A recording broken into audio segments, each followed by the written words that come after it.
कभी सोचा है एक आवाज, सिर्फ एक आवाज किसी के रोंगटे खड़े कर सकती है?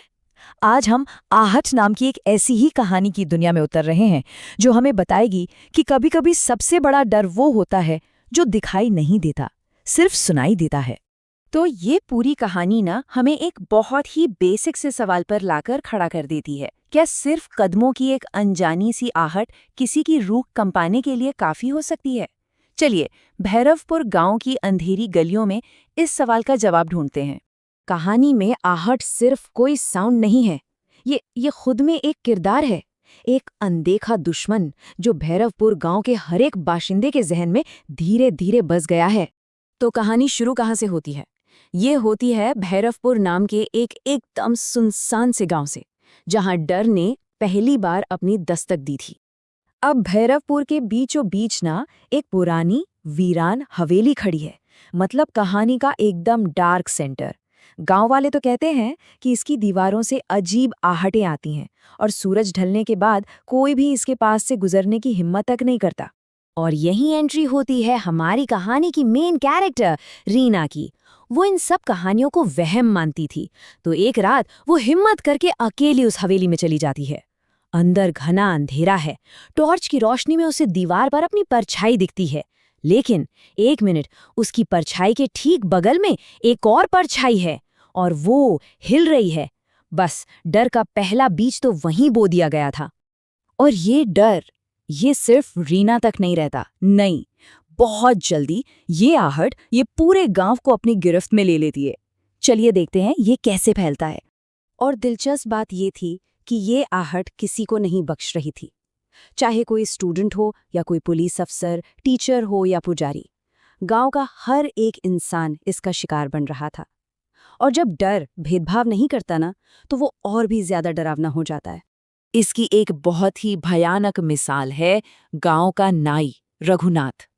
एक रात कहते हैं कि एक सफेद साया उसके सामने आया और बस फुसफुसाया, रघु, तेरा समय आ गया है। अगली सुबह जब गांव वालों ने रघुनाथ को देखा तो वो पागल हो चुका था, बस एक ही रट लगाए हुए था, आहट मुझे ले जाएगी, आहट मुझे ले जाएगी। जब डर इतना बढ़ गया तो गांव के पुजारी मोहन ने सोचा कि मंत्रों से इस आत्मा को शांत किया जाए, लेकिन उन्हें जो जवाब मिला वो किसी ने सोचा भी नहीं था। हवेली की दीवारों से ताज़ा खून टपकने लगा और धीरे धीरे उस खून ने शब्द बना दिए, आहट से बचना नामुमकिन है।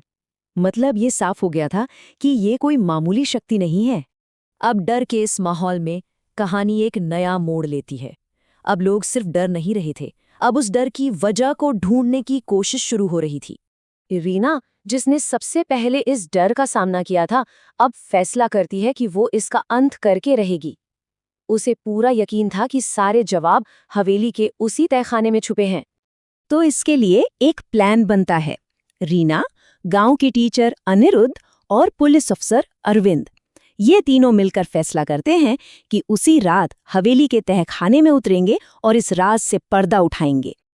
और अब कहानी अपने सबसे जरूरी, सबसे क्लाइमैक्स वाले मोड़ पर पहुंचती है। टीम उस जगह पहुंच चुकी है जहां डर की असली जड़ मौजूद है। तहखाने के अंदर सीलन और एक अजीब सी मौत जैसी गंध फैली हुई थी। तभी उनकी टॉर्च की रोशनी दीवार पर लिखे खूनी शब्दों पर पड़ती है, मेरा श्राप है, जो सुनेगा उसका अंत होगा। ये एक सीधी सीधी चेतावनी थी और वो लोग इसे नजरअंदाज करने वाले थे। और ठीक तभी अंधेरे से एक धुंधला सा साया बाहर आता है और राज खुल जाता है। ये आत्मा ललिता की थी। 100 साल पहले वो इसी हवेली की मालकिन थी और उसके लालची पति ने उसे इसी तहखाने में जिंदा दफना दिया था। वो आहट, वो किसी और के नहीं बल्कि ललिता की आखिरी चीखों और इंसाफ के लिए भटकते उसके कदमों की आवाज थी। तो सच तो सामने आ गया, लेकिन क्या कहानी यहाँ खत्म हो जाती है या फिर डर अभी भी जिंदा था? तो ललिता की आत्मा को शांति देने के लिए उन्होंने पूरी हवेली को आग लगा दी। गांव में सबने मिलकर पूजा भी की।